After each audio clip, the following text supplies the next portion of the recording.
all of a sudden it clicked. I should do it the other way, like, because it's so easy to hate the person doing the unlikable person. It's so easy to make her doing the unlikable thing, and then you hate her on all fronts, and you're like, this girl's a victim, and she's good, and she never makes a mistake, and it's like just too much. So I'm like, if I flip it and have the likable person, the good girl, the one we're rooting for, the one whose side we're on by virtue of the fact that it's her voice, it's first person, protagonist.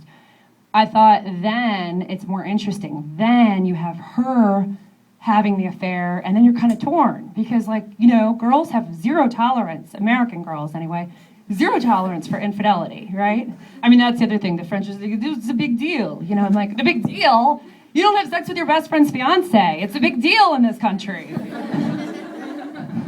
But, so it makes it a lot more interesting, I think, to turn it on its head. And I don't know if you've read any of the other books, but the same thing happened with Baby Proof. It was like, I wanted to write about a couple that couldn't decide about having children, and then neither one wanted children, and then one person changes their mind. And I thought it was more interesting to have the man change his mind and say, oh, I want kids, than it was the woman. So it wasn't the way I originally thought about it, but this is kind of just general advice to writers too. Sometimes when you take a premise and you just twist one little thing about it, it becomes more interesting to you as a writer, and if it's more interesting to you as a writer, it'll be more interesting to your audience, to your readers as well. But that being said, I then, the other characters came to life in my mind, and I began to write about them, and they form relationships, and the relationships drive the plot, and so it's very organic and relationship driven for me.